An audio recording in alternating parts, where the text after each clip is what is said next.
여러분 안녕하십니까? 반갑습니다. 김동수입니다. 오늘 부동산과 사람 제5화 시간인데요. 오늘 주제는 부동산 가격 언제까지 하락할까? 이런 내용으로 여러분과 살펴보겠습니다. 올 2018년도 1, 4분기까지만 해도 서울 특정 지역은 부동산 가격이 급등했습니다. 심지어 1, 2개월 사이에 몇 억씩 부동산 가격이 상승한다는 것은 도무지도 이해가 가지 않습니다. 서울 지역 강남 3구 지역의 아파트가 안전자산이긴 합니다. 가격이 떨어지지 않고 꾸준히 상승하기 때문에 안전자산이라고 여겨져서 많은 사람들의 자산이 부동산에 몰려 있습니다. 그런데 말이죠. 언제까지 그러면 가격이 하락할까? 여러분 생각해 보세요. 부동산은 10년 주기설이라는 게 있는데 타당성이 있습니다. 여러분 97년도 한국에 IMF가 왔을 때 97년, 98년, 99년 한 3년 동안 가격이 폭락한 적이 있었습니다. 그래서 계속 회복되다가 다시 2005년도에 또한 최고점을 찍었습니다. 그래서 그 당시 노무현 대통령이 부동산 가격을 잡기 위해서 종합부동산세도 만들었습니다. 국세인 종합부동산세를 만들었습니다. 그래도 가격이 급등했어요. 그러다가 최고점이 2005년, 6년도에 최고점을 찍었습니다. 그리고 2007년도 11월에 미국발 금융위기 서브프라임 모기지가 왔습니다. 그래서 역시 한국은 2008년부터 부동산 가격이 하락하기 시작해서 2012년도까지 무려 4년 동안 가격이 폭락했습니다. 그 당시에 강남에 있는 아파트 가격이 많게는 30-40%까지 가격이 하락했습니다. 그 당시 대출을 많이 받으신 분들은 밤잠을 설칠 정도였습니다. 그랬다가 부동산 가격이 2013년부터 회복되기 시작해서 꾸준하게 보합세 유지하다가 가격이 상승됐습니다. 그게 마지막 정점을 찍은 것이 티핑 포인트입니다. 2018년 1, 4분기에 정점을 찍었습니다. 이제 부동산 가격은 상승하기는 어려운 시장입니다. 그래서 2018년 2, 4분기 4월 기점으로 해서 이제는 조정기에 들어갔습니다. 부동산 조정기가 왔다. 소위 시리어스 컨트롤입니다. 이제 조정기가 왔습니다. 지금 이제 거래가 실종된 상태입니다.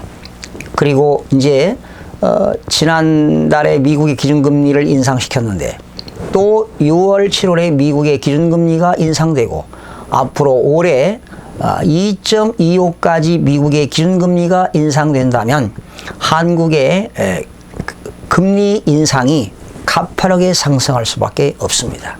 이제 대출을 받아서 부동산을 투자하는 것은 금물입니다. 그러면 언제까지 하락할 거냐 하는 얘기입니다.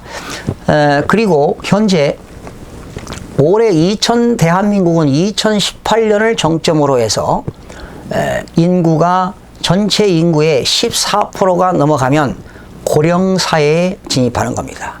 대한민국은 2018년 1월 1일부터 완전히 고령사회로 진입을 했습니다.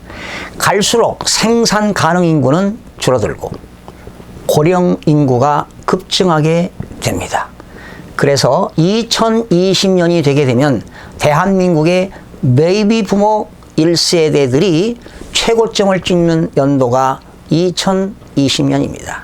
지금부터 가격이 하락 조정기를 시작해서 가격이 하락하기 시작해서 과연 폭락기가 언제 올 거냐 예측할 수는 없습니다만은 개인적으로 이런 이야기를 하고 싶습니다. 대한민국은 2020년이 베이비 부모 세대의 최고점이 될 수가 있기 때문에 또한 생산 가능 인구가 점점 더 감소하고 소득이 줄어들기 때문에 부동산 수요 공급 원칙에 의해서 수요보다 디맨드 수요보다 서플라이 공급이 많다면 부동산은 하락할 수밖에 없습니다. 그 이유는 금리가 상승되기 때문입니다. 또한 부동산을 투자해서 수익률을 내는 것보다 오히려 안전자산인 예금하는 것이 이자율이 높아진다면 오히려 부동산 가격은 하락할 수밖에 없습니다. 그래서 지금부터 부동산 조정기에 들어가서 2018년 3, 4분기, 4, 4분기 그리고 2019년, 2020년도까지는 지역적으로 차등이 있겠습니다만은 계속 또한 보합세를 유지하는 지역도 있고 급락하지 않는 지역도 있겠지만 2020년도까지 부동산 가격이 계속 하락하지 않을까 이런 예측을 해봅니다. 그래서 여러분들은 부동산 매수 타이밍, 매도 타이밍이 상당히 중요합니다.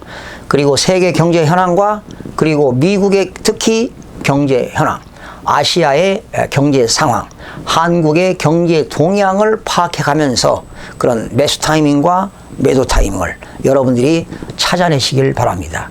또한 언론에서 보는 그러한 것은 큰 여러분 신경 쓰지 마시고 여러분들이 스스로 발품을 팔으시기 바랍니다. 그리고 그 지역에 특정 지역에 투자하실 분들은 발품을 파시고 거래 동향과 그리고 그 지역의 특성과 인구가 유입이 되는 지역이냐 인구가 유출되는 지역이냐 이런 인구 변화 분석도 해보시면서 여러분 스스로 의사결정을 해야 될 거라고 생각이 되는데 대한민국의 주택 가구 수가 100%를 넘었습니다. 그러나 지금도 서울 하늘 무주택자가 무수히 많습니다. 무주택자들의 희망은 자기 주택을 소유하는 것이 희망입니다. 그러면 매수 저점은 언제인지 여러분들이 가늠할 수 있으리라고 생각됩니다. 여러분들의 합리적인 의사결정이 있으시길 기대하면서 오늘 마무리하겠습니다. 시청해 주신 여러분 대단히 고맙습니다.